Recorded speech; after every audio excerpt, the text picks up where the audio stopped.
Little podcast. I'm Oh, just gonna end up baby. coughing at the beginning of one of these at some point. Well, I mean, yeah. It's just it's gonna happen one day. So has everybody been enjoying Worlds? Yes. Suffering awaits. I had fun for like an hour. I think that's about it. So what's the total percentage of time you enjoyed yourself? Or? How many games were there? 1, 2, 3, 4, 5, 6, 18. Whatever 1 out of 18 is. Actually, I don't know. There's a couple of games between like who had a really good game? Was it DRX and not Damwon? Who's in DRX's group? Top Esports, Top. Flyquest, DRX Unicorns Top. left. DRX Top was a really good game. I think watching Gen.G LGG, that was a good one too. Yeah, that's about 5.56% of the time. I ran the numbers. There were a couple of pretty entertaining games, but I only really had fun watching TL like Booty Smack G2 like all over the map. It was glorious. I loved it. In the post-match thread, I posted a picture of Edna Mode from The Incredibles like reveling at the fire. Oh, it was so good. Oh, really?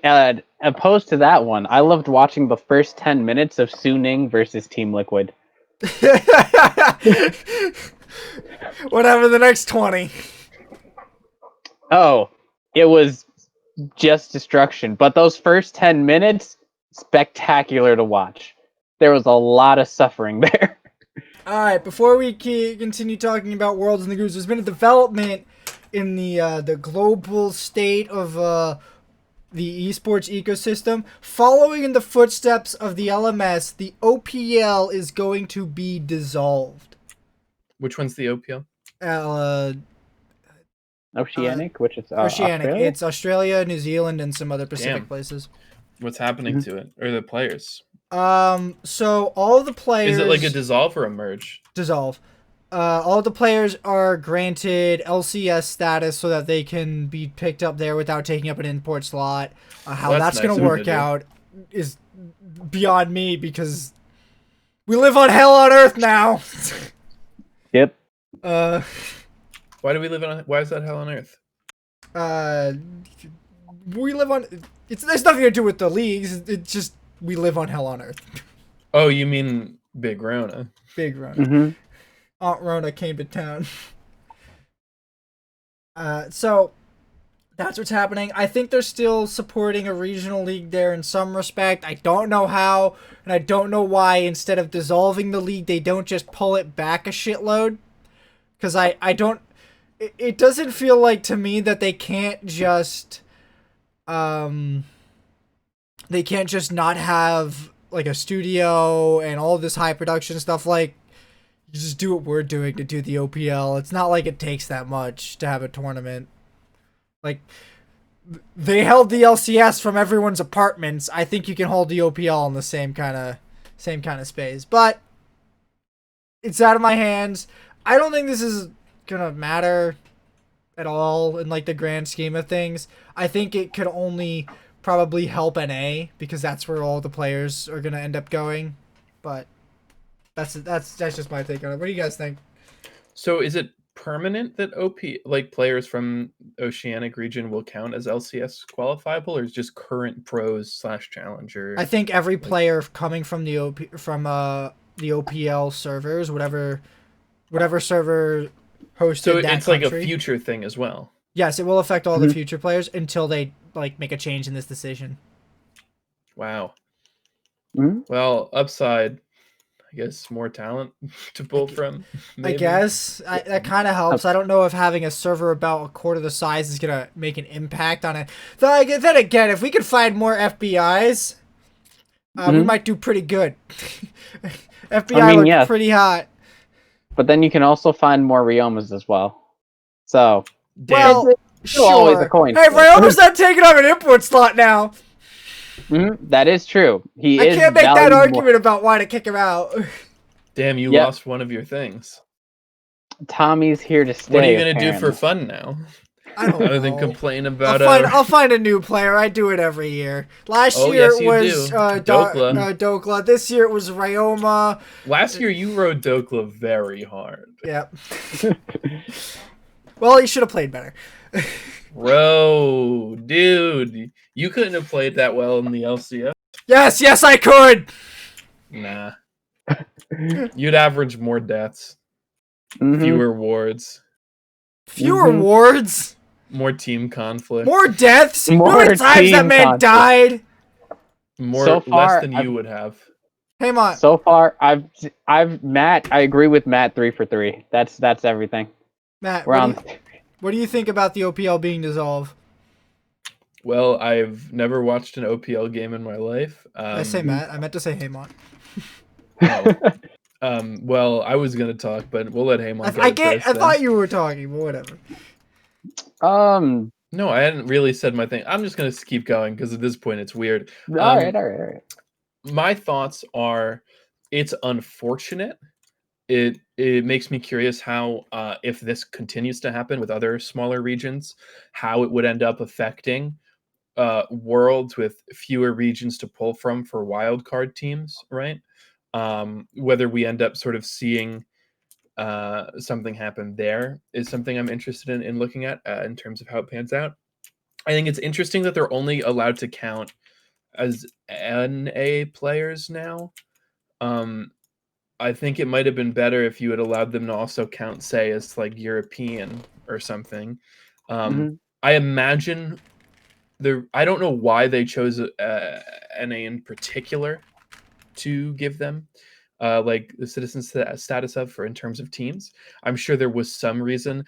It is a little weird that we are just basically getting a new player base that if the other regions want to tap into, they have to sacrifice something, then we don't.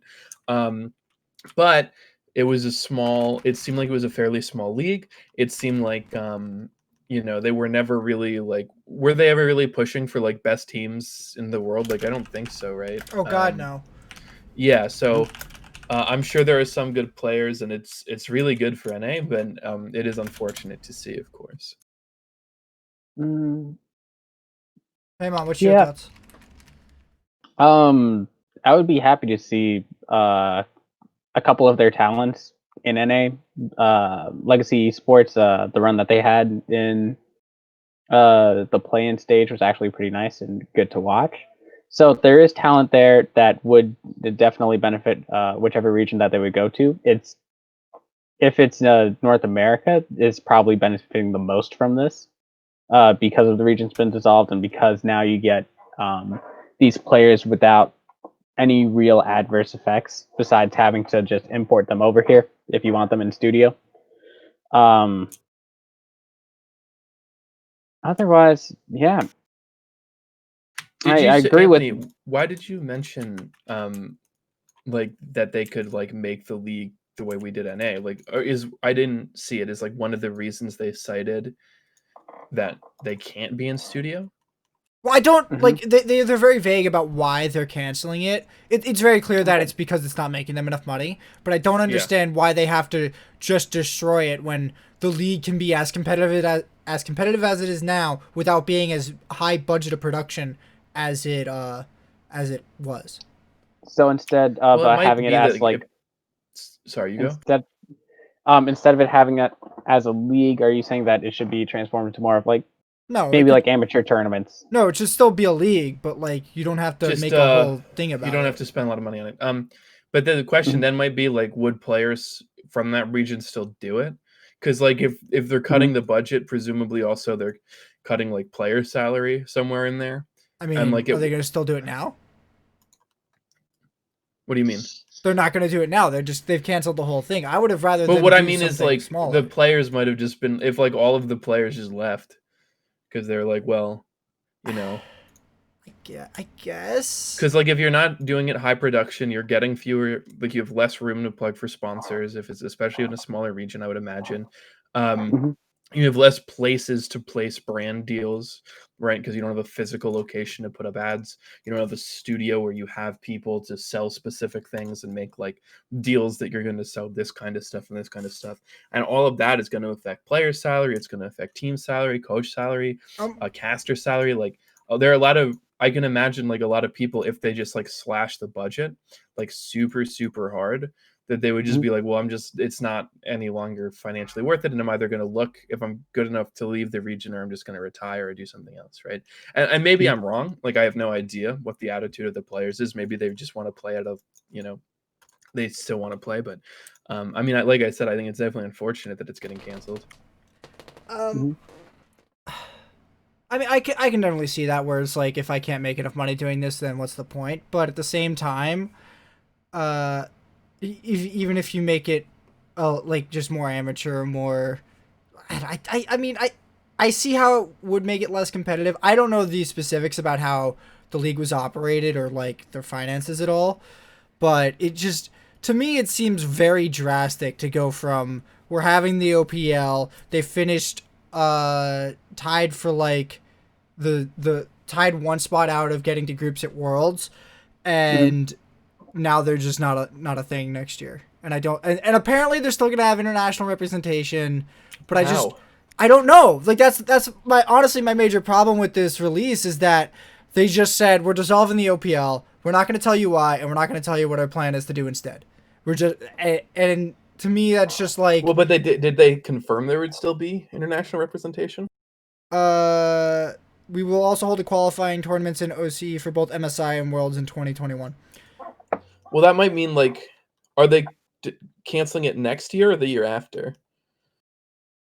Um, Like, if it looks maybe like they're they're canceling saying, it this year, because beginning in 2021 season, we are adding the OCE to the competitive territory of the LCS, as OCE players will no longer take an import slot in the LCS rosters. then what? I don't understand how that's gonna work. Are That they just gonna? I don't know.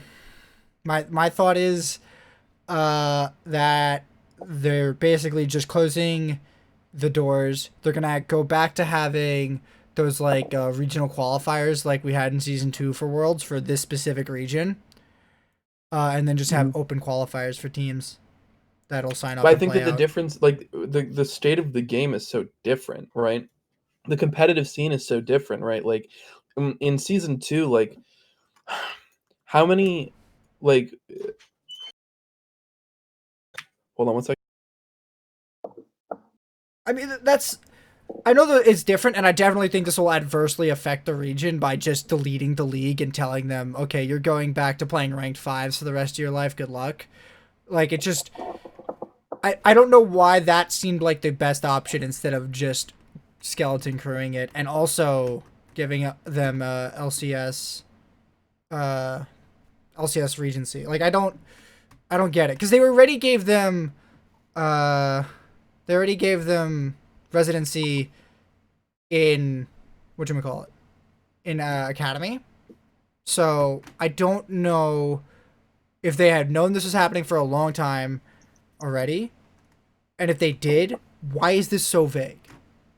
And it just, the vagueness really bothers me. Yeah, I agree. The vagueness is confusing. But sorry, to get back to my point. Apologies about that. It was that, like, the state of the game is different. Like, I think, in season 2, it might have been, I think, a little more reasonable that a team could get like success that way, like not being supported by like a league or like full-time anything. But like now it's like, okay, well, like, if you're not making money from the league and your team isn't making any money, and you're basically just like, I don't know, like one of like the old fucking teams where you weren't getting paid to do it, you were just kind of doing it, maybe you had a Mhm. little money coming in from certain places, like, well, what are they gonna do, right? Like, they're gonna get blown out because, like, you have players in every other Mm-hmm. region who are being supported so that they don't have to go, like, work a 9 to 5 and then practice, and they can practice League of Legends all day and have, like, extremely, deep coaching staffs, and then you've just got a team of people playing, like you said, like, just ranked 5s. Um, it seems bad. Yeah, I, crap, what was I gonna say? They just seem It seems like they're screwed. It seems like OCE are just not gonna have a competitive team anymore. They're gonna have zero chance at anything else. All their good players are gonna go to the LCS, and that's gonna be the end of this region. To be honest, I would rather them not give them a slot, give Vietnam a third slot, make Vietnam a major region or something like that, and then we just have done with it. Like, it just seems like we have this extra slot that we don't need to have anymore. Because we've just screwed this region. And I'm not saying that we screwed the region, like, maliciously. It's small. It's a small region. It's a very small market. There aren't enough malicious people would also to imply support they were it. trying to be mean, right? Yeah. And I don't think they were. Like, I don't think they were just trying to be like, fuck you, right? I think they decided this is no longer profitable, and we've been burning money on it for the past 6 years. We need to just stop. Otherwise, we're going to keep losing, like, $2 or $3 million a year on this. Because I guarantee you the teams here were not making money. They're all burning VC money like it's nobody's fucking business. That's what half the teams in the LCS are still burning VC money. Like I think TSM is still the only team that is profitable. Maybe Cloud9, but I don't know. It sucks. I would have liked to see them stay, but if they can't financially support themselves, I can't see a reason why they should why Riot should be supporting them. And I agree with that, with the decision in that respect. I don't agree with it from like an international representative perspective, but like it's a business. If you can't make money, you can't do the business. You think it's a bad sign for other minor regions? I think other minor regions are much more profitable. What do you think the reason is? Like, obviously, I'm not implying you have any like deep insight here, which is not an insult, right? I'm just saying, like, neither us or Monty know about that, but like, I think the only other region at risk is Japan, because they're, I think, literally the smallest server. But it looks like Brazil's franchising next year. Turkey looks like they're actually, like, they have a good, healthy league. CIS looks like they have a good, healthy league. They're a little shaky. I wouldn't say they're extremely stable, but they look like they're growing. Who am I missing? PCS looks fine. Where is PCS? They're GPL and LMS put together. They're like Southeast Asia, minus China. Vietnam is growing. Like, most of the other ones are growing or stable enough that I am rather confident in their existence. Like I said, the only one I'm worried about is Japan. Do you think Japan could just merge with another one like they did with them? I think if they were going to, they needed to put Japan and Australia together.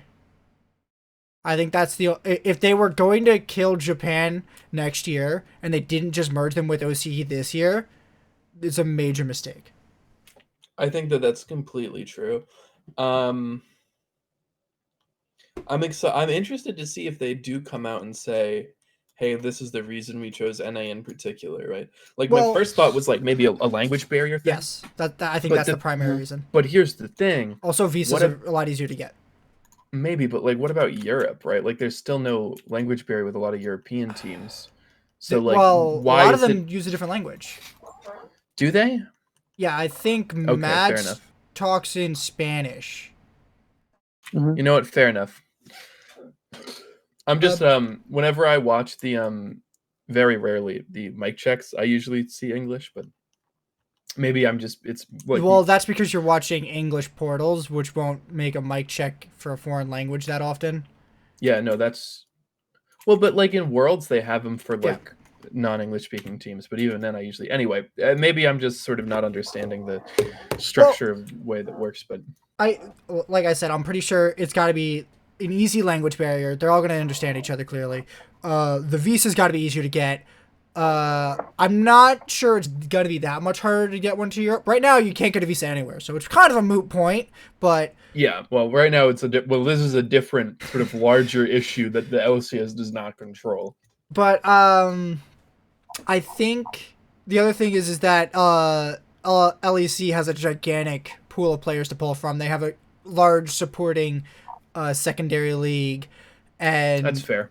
It just doesn't make any sense to me to put them there when they will never pick up a player from there.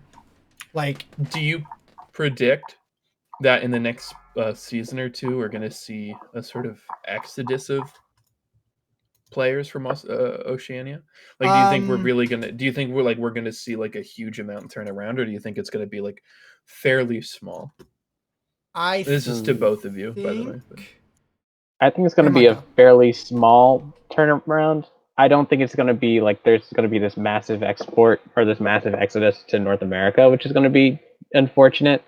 I think that, like I said, Legacy Esports had their performance at the play-in, so they really got to show off their skills there.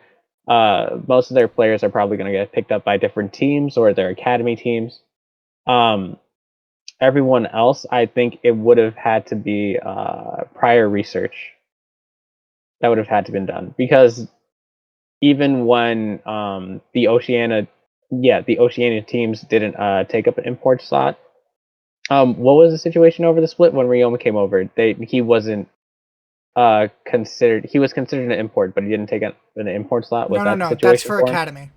In That's for Academy, Academy. OCE, and I think Brazil, or no, I think it was OCE and Turkey. They were allowed to be on the Academy teams and not take an import slot. Mm-hmm. Oh no! Wait, was it Latin America? Oh, Latin Okay. America is another league I would be a little bit worried about, but they seem pretty okay. Though they're having a different issue altogether that's fucking crazy. Which is Um, you don't have to get deep into it, but I just want to hear about it. their play-ins are being delayed to next year. So a team that went to Worlds this year can get eliminated next year in play-ins. It's weird. Oh no, yeah. So one of the teams is going to play-ins this year, and the play-ins is getting delayed to next year. So if that team wins out and goes to Worlds next year, they can get eliminated from their league and then go to Worlds. That's wild. Yeah. Wow. Anyway, but I think we've talked about Oceania a lot. I think, Haymant, you're right about prior scouting. But my last sort of thing I want to say about this is that there might not have been like a huge incentive to do that scouting, but now there may be, right? So like with the dissolving of the league, as teams hear that, I don't think it's unreasonable to think that what may happen, of course, no guarantee, right? But what may happen is the teams could be like, oh, well, now we're not going to sink an import slot, right? We're going to be able to look more aggressively now than we could have in the past, right? And I think previously there might not have been that research because there were your import slots are so valuable, but now I think it could potentially open the gates to a small influx of players. Right? Like, I know when we were talking about the end of the split, we were talking about like, how do these teams improve? And a lot of them, we were like, well, there really aren't any better junglers in North America, right? There really aren't better X laners in North America. But now that might not be true, right? There might be a few teams who are like, oh, like our blank position was really lacking and we couldn't get anybody from NA, but now we could potentially look a little bit outward and see something we like. So I think I think teams are probably going to scout a little more aggressively now, but especially because after Worlds or teams that are already in their postseason, like you might as well take a look. But I don't know. This is all conjecture. Go. I would like it to be a bit more open, like you were saying. It's solely for North America. I believe Origin Support Destiny is also from the Oceanic League. I just researched them a bit. Instead of it being like exclusive Origin, yes, Well, they didn't make it a Astralis world now. Origin Astralis. Yeah, they're owned by Astralis. They use the Origin brand. They took the Origin Twitter that had like 700,000 followers and just made it the main Astralis Twitter. That's so funny. That's crazy. They just got bought out. Oh well, Astralis is historically a better company. Actually, I've never even heard of that company. They're big in CS:GO. yeah. I don't watch that. Sorry. All right. Back to the point. Like I said, I would like it these people to be like more accessible in like other regions as well, and not like exclusively North America. I think North American teams will pick up these players though. I do. Like with Papa Smithy in the league, he'll field a whole team of Aussies. Oh no, Papa, don't go wild. Anyhow, but I do say think that again. Thank you.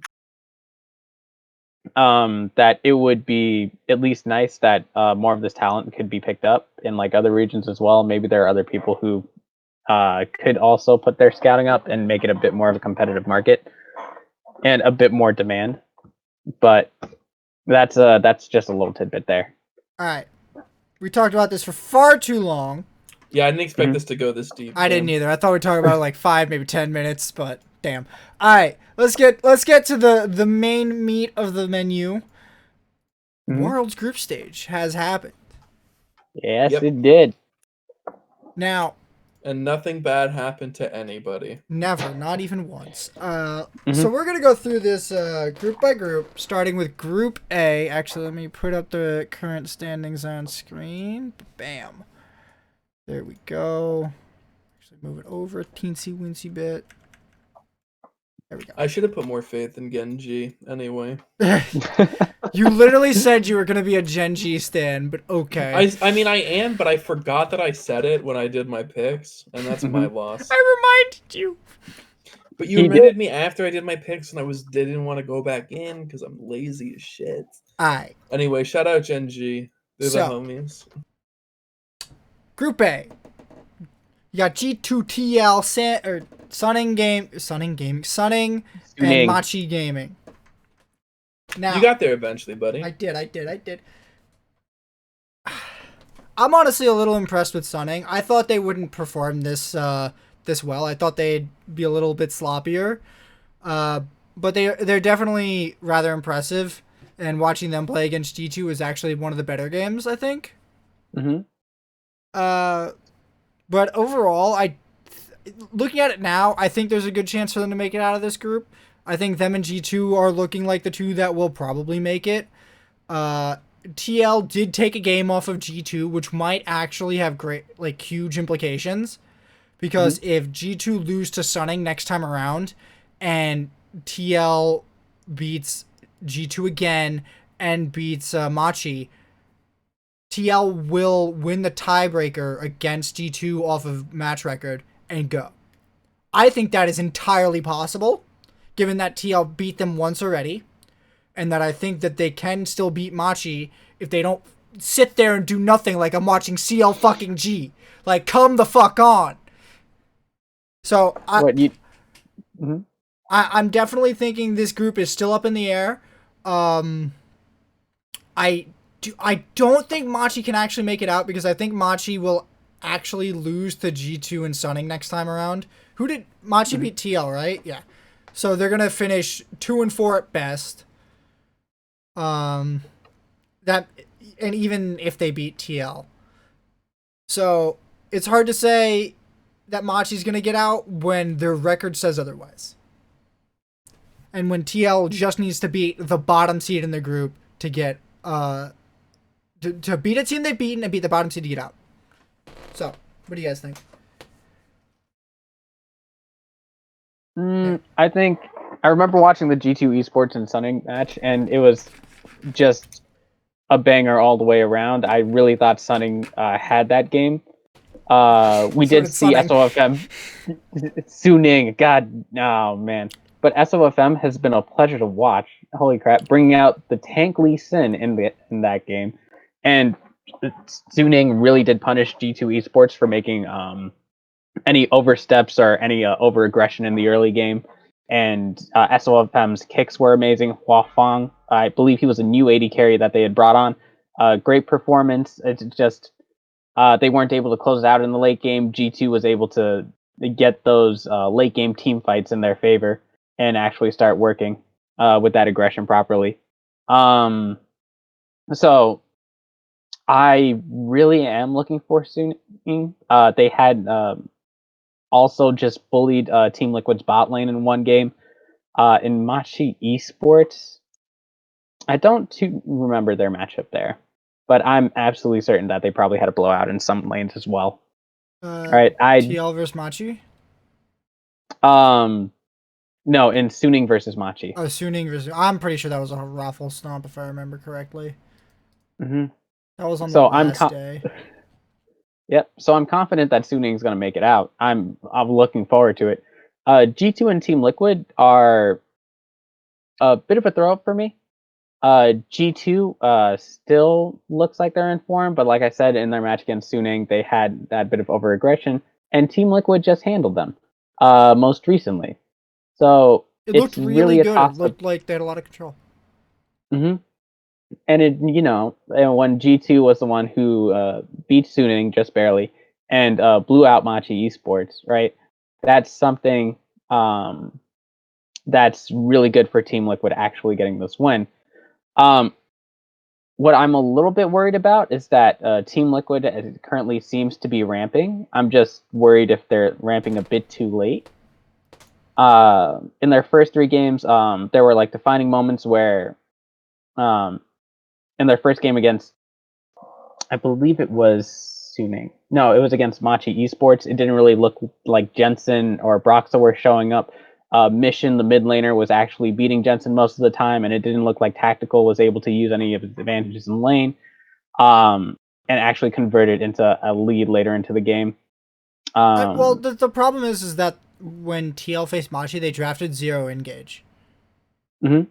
Like, the only thing they had was impact on Mord, and he didn't beat Ornn. If you pick Ornn into Mord and you don't win, Mm-hmm. you failed massively. Like, that's a massive problem. So Ornn is just like heavily favored? He should be. He should be like absolutely destroying Ornn. He should be grabbing Ornn in team fights and basically removing 80% of a team's front line just to kill them. Because he should just obliterate them. His build path was awful. He has a Zhonya's. If you build Zhonya's on Mordekaiser, you're buying that to lose the game.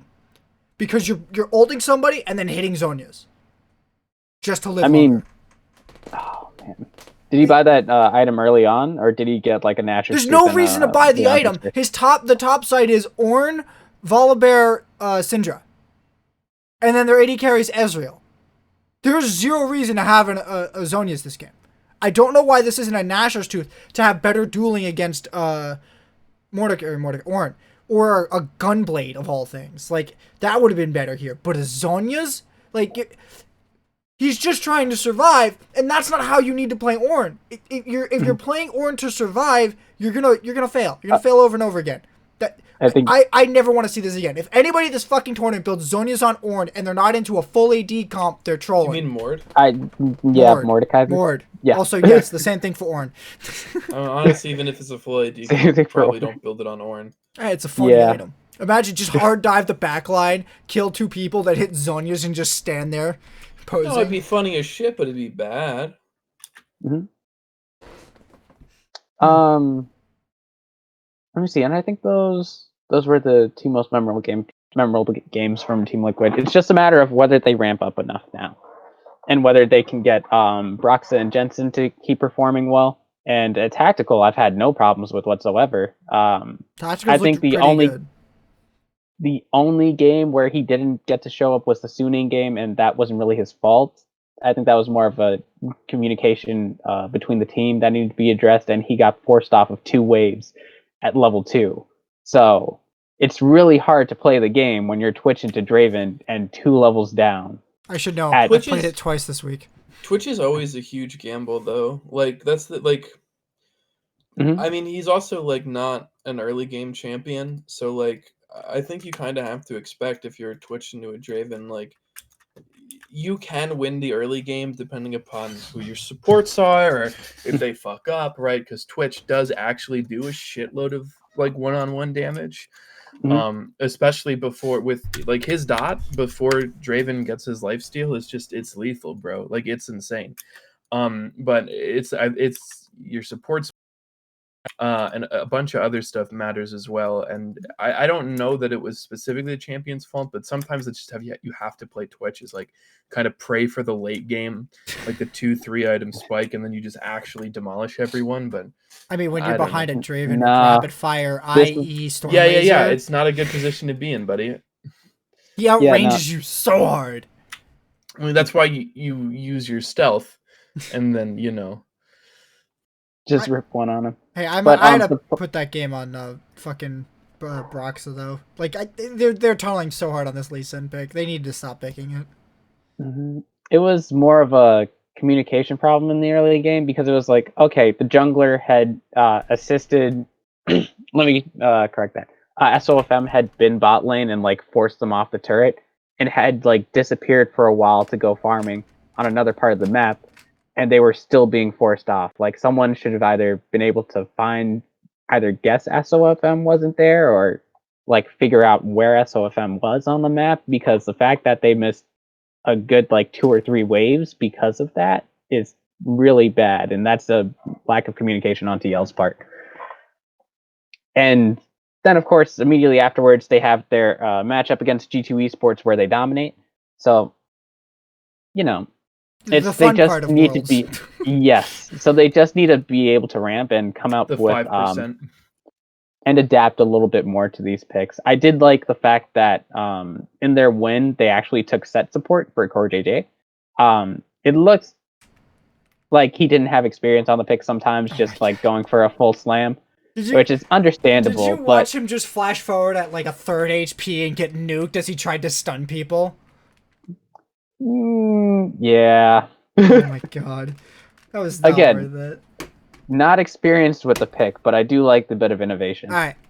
Let's move on to talk about Group B. We got 3 groups to still go through. Group B is home to Damwon Gaming, JD Gaming, Rogue Esports, and PSG. What's the rest of their name? Talon. Talon. You actually, it's not Talon. You missed the middle. It's PSE and G. Ah, yes. Talon. They're No electric in the Talon. groups. It's just the power company. Also, they're from Paris. Well, no, they're sponsored by a team. The team is Parisian, but the players are not from Paris. I mean, maybe some of them are. I don't fucking know. They're not. They're all. I don't know. They're probably. You Taiwanese? can be born in another country and still right, but they're PSG just bought a team. Yeah, but what I'm saying is what if all of the players were like born in Paris? Or no, I'm kidding. You know what? Hang on. You know what I find funny? The 2 Koreans on PSG are like the worst players. Which 2 ones are you talking about? River and Tank, the mid and jungle. They just got there, bruh. They started to get a bit better, but they just got there. You can't. Yeah. All right, Come on, they were the substitute. I'm gonna be fucking real. Zero hope for PSG getting out of this group. I mean, yes, but you gotta give them a little bit of a break there. All right, here's the way that this goes down. I think Rogue are fucked because they have to beat JD Gaming, and JD Gaming have to lose to Damwon. Last time I saw JD and Damwon play, it looked pretty stompy in Damwon's favor. So oh, absolutely. It looks like it's pretty okay if Rogue can actually beat JD. They can get out of this group over a tiebreaker with JD, but that's their best option. Hell, that's probably their only option. Because if they lose to JD, they're out. Like, there is no coming back from that. You can't win the tiebreaker, and there's no way that you're gonna get 4 wins at this point. So, you're screwed. So, honestly, my hopes for Rogue getting out of this group, rather low. Don't think it's gonna happen. What do you guys think? I'd agree. I think there's 2 clear favorites to make it out. And everyone else is just at the bottom there. Like Damwon Gaming, I actually think their closest game was against PSG Talon, but that was because PSG Talon just refused to go down. Like they just kept on fighting throughout the entire game. That's the only reason that looked a bit close, and it wasn't that much. You saw Canyon and Showmaker at work. You saw what Canyon did to JD's jungler Kanavi, and when he just basically picked him apart and said, "You are not allowed to play this game." No, we had a plan for this. We had a plan going in. And some of the games for, I think it's Rogue. I don't know if it was Rogue versus JD or Rogue versus Damwon. It felt as if Rogue was basically under a ton of pressure to just not mess up. Let me take a look to see if it was Rogue versus JD. To just not mess up. And then Larson walks forward one time and the game's over. He dies after stepping forward just a little bit too much, and then the game's done. Right? That's if you can't make any of those small mistakes against JD or Damwon, and you don't have experience actually jockeying for positions against them, right? There's no real hope that you can beat either of them. Rogue were one Drake and one tower away from perfect gaming PSG. Mm-hmm. That's actually fucking crazy. I don't think I realized that. That's fucking crazy. That was wild. I honestly think like they take this Gangplank pick. A lot of the EU teams have a strategy where they're going to use Gangplank to just ult bot lane and go for a dive. I forget, they had it comboed with something else. I don't remember. Doinby talked about it on his stream, and it got clipped on Reddit. So I just don't like Gangplank at all. I feel like Gangplank's a really bad laner, especially when they have to play Gangplank into Lulu. Having played Lulu top when Gangplank was a thing because Lulu top was also meta, it is absurd what she can do to Gangplank. She will clear wave on you. She will stop all of your barrels, and you can't do a damn thing about it. Oh, it was very mean. And also, if the jungler comes and ganks you underneath the turret, which Canyon did, you will die because she's got a shield. Yeah. Yeah.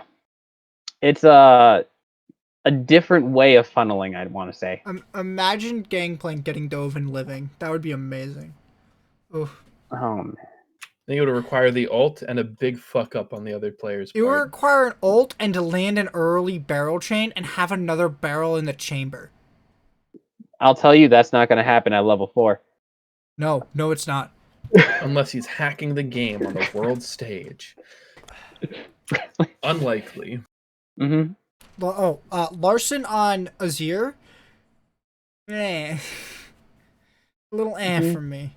So all I gotta say about that. What else is there to talk about in Group B? I don't know. Damon look crazy. Damon look insane. Mm-hmm. They have stomped every single one of their games. I don't think it's been close.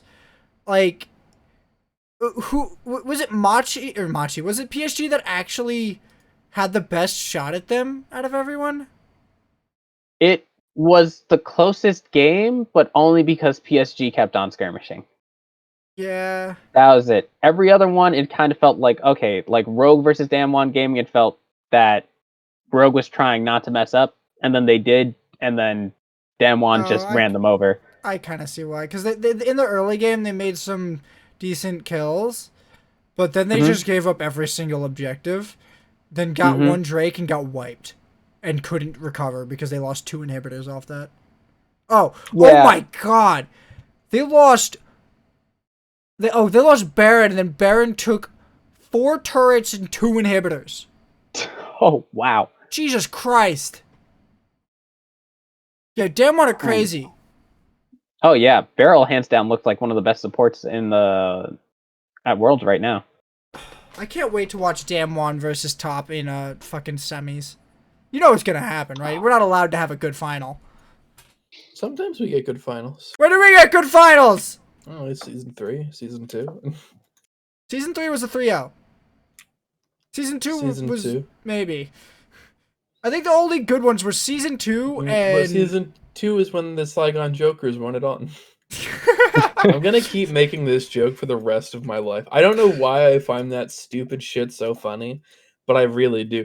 Because it implies, I think for me, that the real world finals was Saigon Jokers versus Dignitas, which just makes me laugh anyway.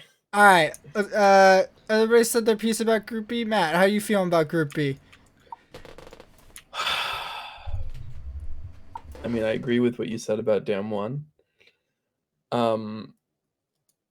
They look pretty good.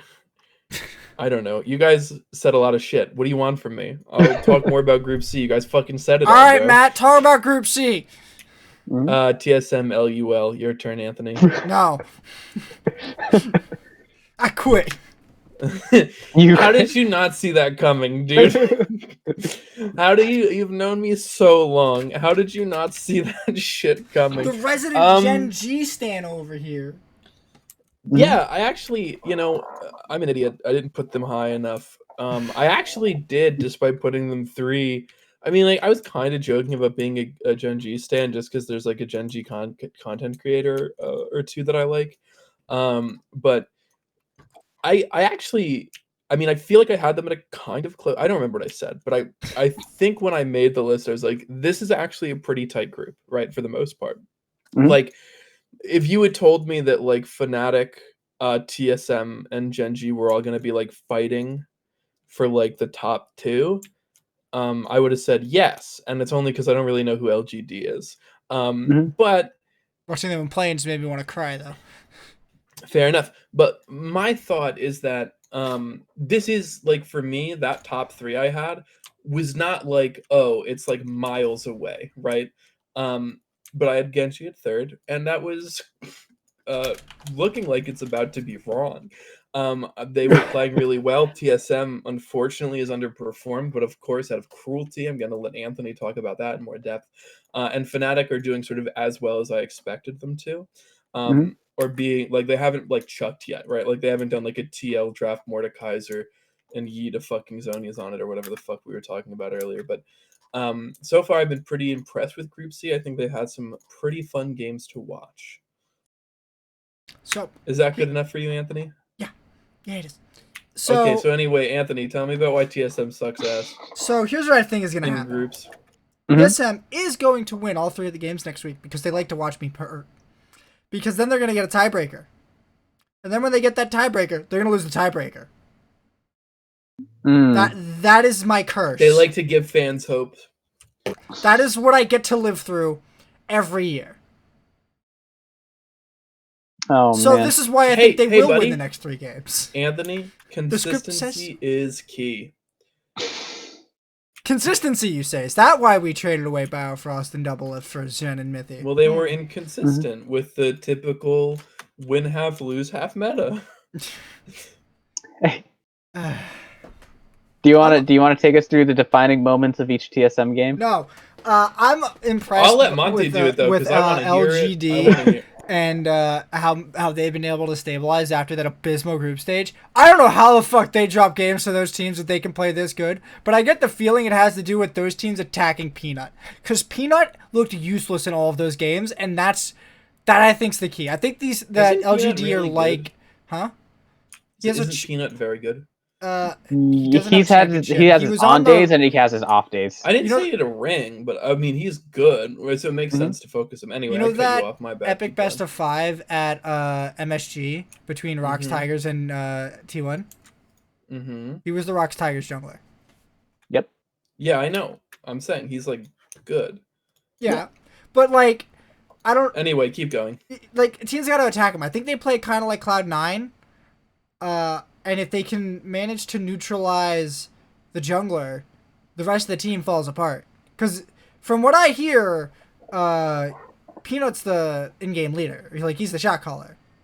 So, I guess that's the pressure point you kind of want to attack. I didn't see TSM doing that in that game against them. So, it's hard to really say that that's going to happen for certain. But I think LGD needs to go 0-3 next week for TSM to have a shot too. I think that you're putting a little bit too much of the talent or necessary, like, the amount of weight that Peanut holds to this team. Like, you're emphasizing Peanut a bit too much. Every game they lost, Peanut was fucking asleep. Oh yeah, it's great to see Peanut awake. But what I'm saying is that during this group stages, like the Gen.G game, which they drew out much longer than it probably should have been, it was Long X, the top laner, on Renekton, who was actually pulling some of those kills and pulling those team fights their way. Mark has been a great support. I think that I don't think he's as good as Beryl, but he's definitely up there. I do love watching him play as Leona, and I do love watching him play as aggressive picks. Kramer is so-so, but between Longsheet, Marks, and sometimes GA, I think they still have a pretty good squad. Okay. Matt, anything else from you before I move us on to Group D? No, I said my shit about Group C. We're on Group D. You got Top Esports, DRX, Flyquest, and Unicorns of Love. Goodbye, Unicorns of Love. You are not making it out of this group. Are you sure? You think they have Are you no positive? shot? Oh, absolutely no shot. Look, when you lose to the third place team at the halfway mark, you're not making it out of the group. Damn. All right. Here, I'll take us through Group D because it has my team and I want to talk about them and not shy away this like is great Anthony because normally does. That means I never have to take point because my team's not here. Psych Gen.G stand. Let's get it. Yeah, I was going to say. All right. First of all, Top Esports can do no wrong. There's no position where I think they're weakened. There's no place where I think they're overly bad. Like, Jackie Love has had the best Senna in the league and has made it look like a great AD carry, where it's opposed to like other players on other teams, which have had like abysmal, mediocre performance, some good ones. But Jackie Love has really been defining that pick. 369 pulled out the Jax in the top lane and managed to outplay a couple 2v1s. There's nowhere in this roster where you go, oh, they're really lacking in firepower. They just proved through this group stage why they're clearly the favorite to win Worlds, right? There's just no competition there. DRX, I would definitely say Damwon are going to give them a massive run for their money. If these two don't end up meeting in playoffs, I am going to be shocked. Oh, I hope they do. I hope they meet up in like the semifinals. I think that would be a great. You want them to meet up in the final? Why would you want them to meet up in the semifinal? Because then we have a clear favorite to win. Why do you want a favorite in the final? Yeah, that's just how I roll. I want the final to be competitive as hell. I want it to be like, dang, I don't even know who's gonna do this. 5 games. I want to watch fucking I'd take 4, but I also want 5. But I'd take 4. The 1 year SKT versus Samsung Galaxy. I want that again. That was one of the best of 5s I've ever fucking seen. That was so much fun. Oh man. I don't understand how you could possibly want this in semifinals. Like, you're not gonna get a better matchup. Who's gonna go to the finals and make this better? Your only other options are like fucking JD, maybe G2. I'll take a JD Top Esports run back. I'd rather JD meet them in semis because I shouldn't say JD. I think that will be I have less faith in that being as big a match, but I think it'll still be good. Okay, all right. Moving on to DRX. Of course, we have Def, Chovy, Doran, Carriot, and Kyoshik in the jungle. I do like Carriot. I think he's a good support. I think he makes a couple mistakes every now and then that are punishable. Chovy, I also like. He's been a great mid laner. Deft, of course, a world-class AD carry. He's been performing as well.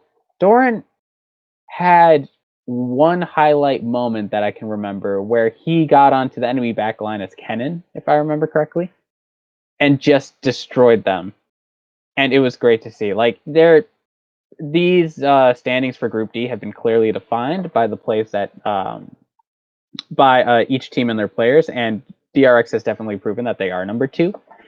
Moving on to the next squad, that is Flyquest, which is currently standing 1-2.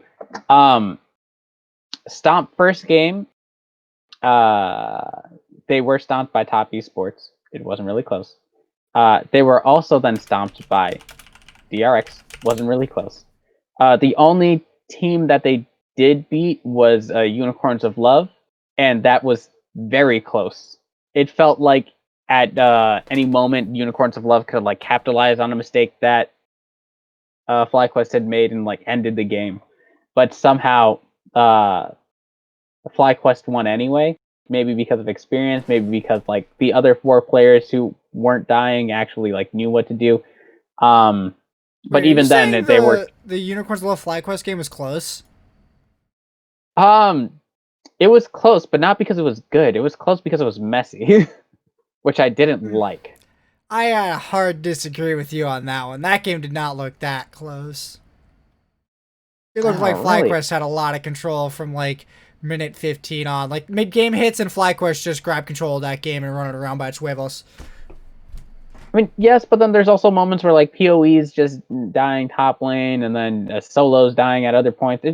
It was really weird to watch. Like Boss was actually dominating solo in that top lane matchup. Oh no, Solo was straight inting.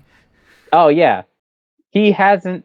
All of the games in which Solo has been in, he's never gotten lead in lane, or he has never been the reason why FlyQuest wasn't in that hole in the first place, right? I will give a testament to his play. He has still kept on been willing to like make plays and be part of team fights and still do everything. Like it doesn't look like it's like, oh, we just straight up lost the game. It looks like he's happy to be here and he's performing. Hold on just a moment. It looks like I don't know. I feel like Solo and Ignar have been playing supremely badly. Everyone else seems like they're ready to play and ready to perform at Worlds, and then you get Solo and Ignar just running around having no idea what's happening. It looks like they're blindfolded, bumping into walls and shit, and just getting killed randomly. Like there's no excuse for going 2-9. And what does he have? He has 8 KP out of 16. Even as a top laner, like at this level, you gotta have over a 60% KP. Like you're not split pushing this whole time. You're supposed to be team fighting. His job is basically to dive backline and then CC Orianna, Senna, or Graves to kill them. And if he cannot do that, he isn't functioning on Renekton. I think that the game where they went 2-9, that was the one against top that's the UOL game. No, that's the UOL game? Okay. Yes. Solo has been playing like tremendous garbage. Like he's so bad right now. I don't understand what he's doing. He just keeps dying over and over and over again. He'll just start a fight and get nuked. If Solo could actually perform, I think they'd have a chance of getting out of this group. But I don't think that's going to happen. I think Ignar's not going to get much better next week, so I definitely think they're not going to get out of this group. They're in the same position that Rogue are in, like the exact same position. If they can take a game off DRX, they can probably get the tiebreaker. I don't know if they'll win that tiebreaker, but we'll see. I just don't think it's going to happen. I don't think Flyquest get out of this group. Not like DRX looks so much better than them, and Flyquest looks like their top laner and their support cannot play the game. I want to say Santorin also has been like overstepping. That's one of the things. Like there's the only player that I haven't seen make any critical errors so far has been Turtle, but I also feel like that's because he's never gotten the opportunity to play the game, right?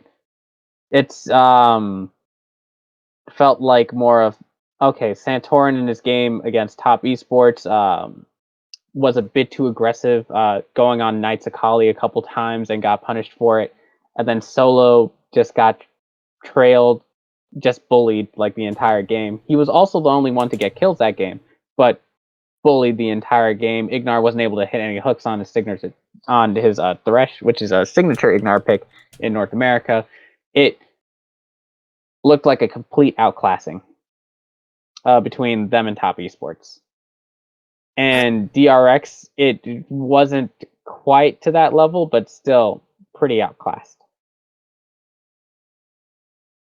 That's the unfortunate part. They lost to Maokai against... Like, Solo didn't win lane as Ornn against Maokai. Do you know how badly Maokai loses that matchup? Like, I can't out-damage an Ornn if I have Abyssal Mask on Maokai. I run out of mana! Like... It's impossible to win that fucking fight. It's hilarious, too. Like, there's just no way they're gonna win that. And then they just kept giving, Pyosik on Kindred. Everything. Pyosik. Like, they don't look like they have an advantage over DRX, which is why I don't think they're getting out. Like, they don't look strong enough individually to win their top laners or their top lane or their mid lane. Like, it just doesn't happen. They can beat UOL. Everyone can beat UOL. I bet. I think UOL is probably the worst team in the group stage at the moment. But it's even then, like, their team fighting skirmishing, right, where they were really favored for in North America. It just doesn't compete here. There's moments where we saw, even in the DRX game, like, Ignar hopped on to... Ignar dove after they tried to steal Herald. What game did he do? Yeah, that was that game versus DRX. He just dives past Herald, like, into the back line and gets nuked. It was bad. It was really bad. It's not... Oh, man.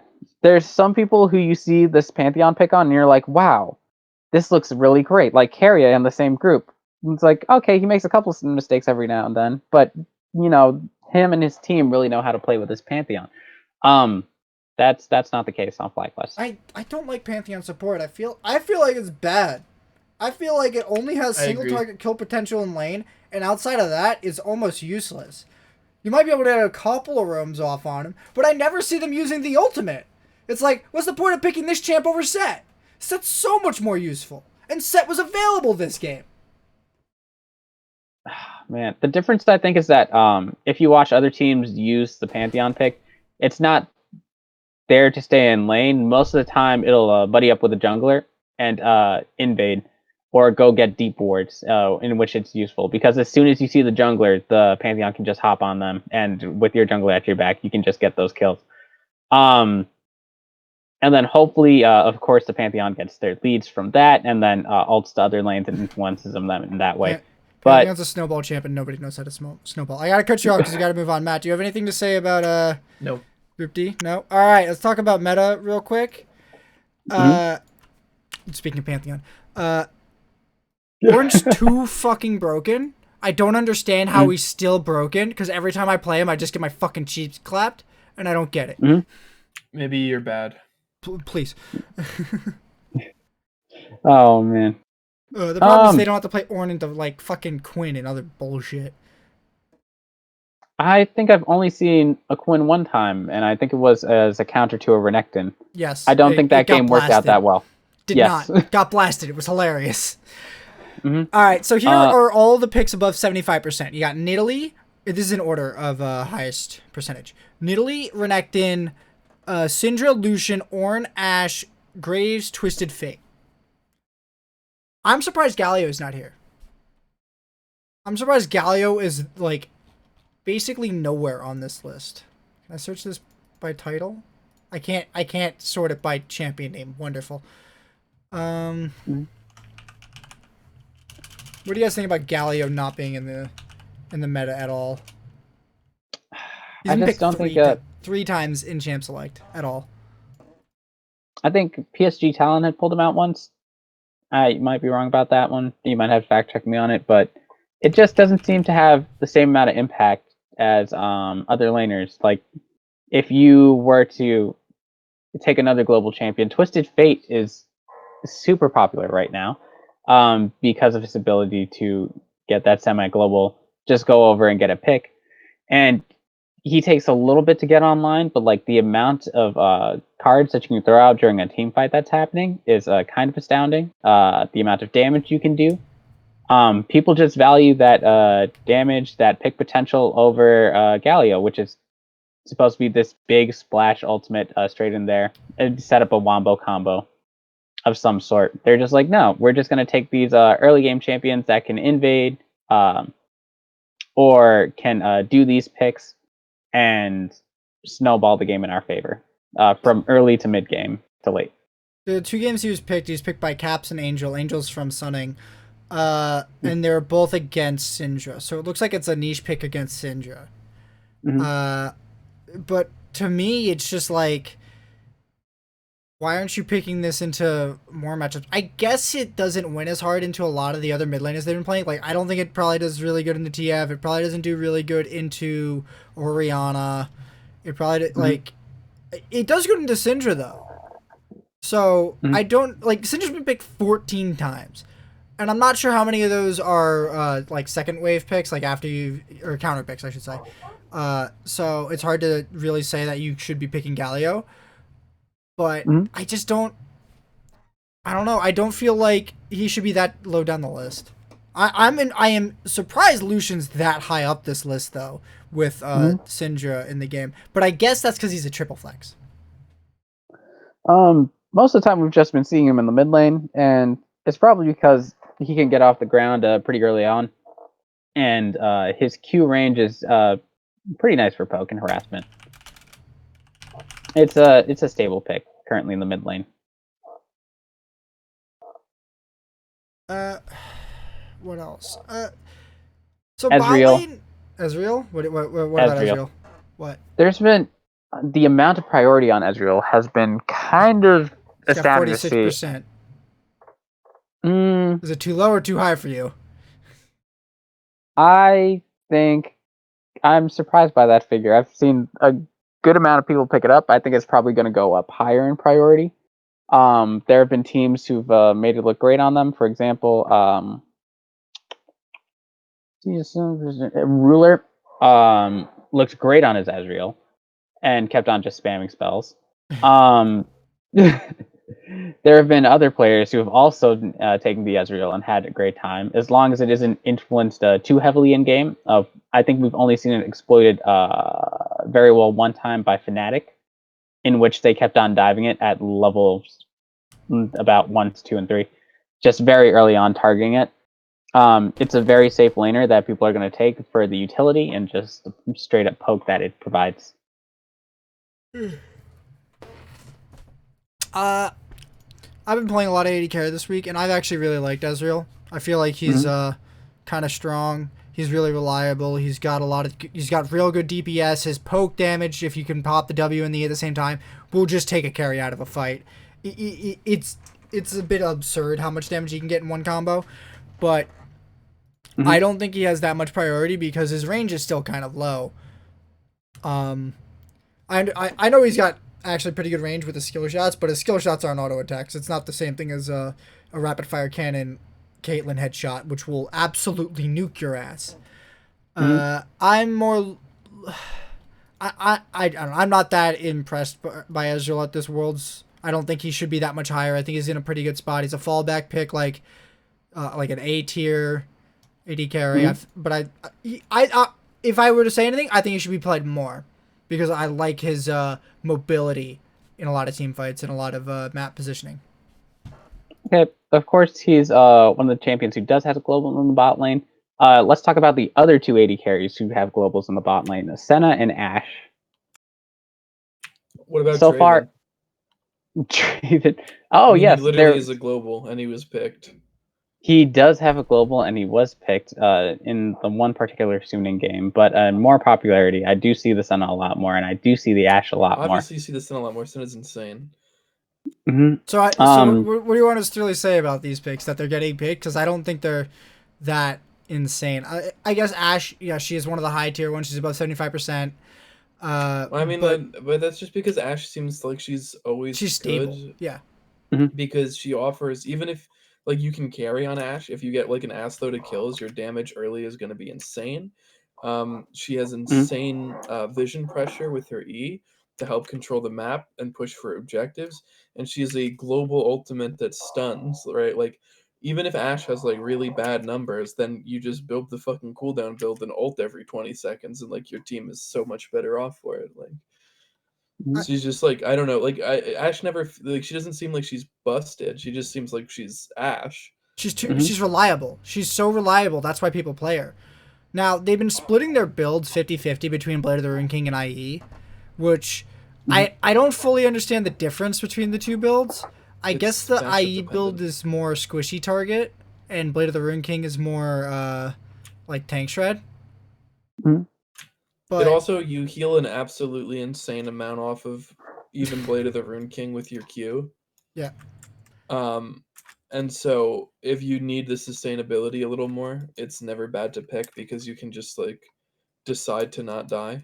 So, in contrast with Ash, I feel like Senna is actually garbage from behind. Like she's less than useless. Mhm. Like she's a veritable liability to the team if she falls behind. Her ultimate will do 0 damage. It will give 0 shield.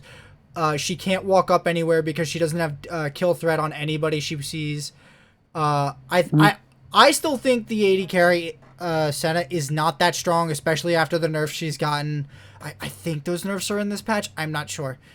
But it's I I feel like people are tunneled in on this pick, and they don't understand. I don't want to say they don't understand why it's good, but they don't play to why it's good when they get it, and they don't like they're just going for Senna is the meta pick. We're picking the meta pick. We want to play the meta when they could just Mhm. play Ezreal and get just as effective a champion with more safety. And like I just don't see it. I don't feel like Senna is that strong outside of lane, especially when she gets behind. And if you're a bad team picking Senna and you fall behind, you're gonna get screwed. Mm. Just play Uh, normal shit. the thing is, that the people who know how to play Senna, they make it look pretty amazing. Um, so like even Jackie Love, but because he's just the best AD carry, and I'm picking out his Senna just specifically for the pick. With him and Mark will get 2 autos on the AD carry and the support at the same time from lining up that Q shot on those own engage. Like that little mechanical bit that he can do is always wonderful to see. His ults are always on time. There was times when 369 was taking 2v1s that's at Jax in the top lane, and there was always a Senna ult ready for him. And there was never a time that you would be like, oh, top esports is going to lose across the map because Jackie Love would have that ultimate at the ready most of the time, ready for his jungler, ready for his top laner, ready for anyone else who's starting the engage. And the amount of shielding and the amount of healing and the amount of DPS that he would do is definitely way higher than your average Senna that you would see. But it's a wonder to watch. That's what I'm going to say for that pick. That's All fair. right. At the its lows are really low though. I do have to agree because then it feels like it's just sack of gold that's roaming the map, and it can't really walk up to any team fights. And even if it does have its global up, it doesn't make that much of an impact because you're losing anyway. All right. Any other picks we want to see that we haven't been seeing yet before we close out the show? Not Any for picks that me. we want to see? I want to see more Poppy, but I guess they're not really picking things Poppy does really well into besides Camille. Where's I Camille's mean, presence? they are taking Camille. Camille's been there a decent amount. Oh yeah, she's got Um, 58%. I don't know why Poppy's not getting picked more against her. She's such a good counter. Then again, good players don't use E ever. mhm. That's just how you I win that think matchup. I did like seeing 369's Jax. I do want to see more of him. Yeah, I think Ah, Jax is definitely something that should be coming up. I'm surprised Ari's not getting played. I feel like Ari's rework was actually pretty good. Like they gave her a lot more mobility Well, on what every else is like? spellcast. I mean, mhm. it might just be down to not enough practice time, not a lot of practice time, and they're just like obviously a lot of these mid laners could pick Ari, but it's about like recent practice, right? Recent comfort, and on top of Mhm. that, maybe I don't know. I don't know the mid lane meta too well, but maybe you just have a bunch of shit you lose to, and you're like, well, Mhm. don't want to do that. So I mean, also it's like your only ability really for picks is your E, which is strong as itself because it makes a champion vulnerable and such.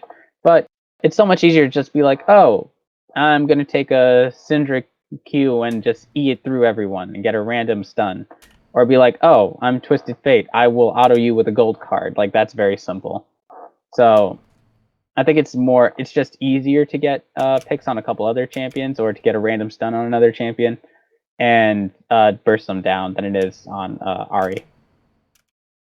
I don't know. I feel like Ari's actually just really strong because Mhm. her pick ability, like especially from a bush or like her flash ult W or just flash W on. So it's such a good ability to have to just grab an 80 carry. And yeah, the positioning is rather important, but like that's sort of the play there.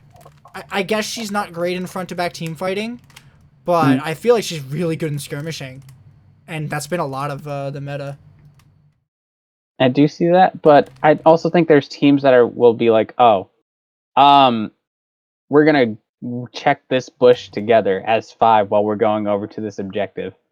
I mean, even So then, it's she does kind of true hard. damage and extra damage to the front target, so she can nuke tanks with a if she gets a void Yeah, staff. that's a It's good point. crazy. I mean, And with a lead, she can just walk through a team fight, not care, and kill 2 people. at the lead, yes, but like I said, I feel like some of these teams are able to play around that a bit better. Maybe. All right, we're out of topics, Matt. Ooh, do you want to take us on home? Yeah, I think I will. I think that'll do it for us this week. The week 2 of World's Group Stage on the Legendary League of Legends podcast. You can catch the VODs on my YouTube channel, Legendary Podcast. You can catch the show live on twitch.tv/Nizzy2K11. Probably the same time next week. We'll see. Yep. After that, I'll go back to Mondays. What else? Catch the audio podcast on basically anything. If you have one you want it to be on that it's not on, just like message me on Twitter or something, or leave a comment. And have a nice day. Have a good night, gang.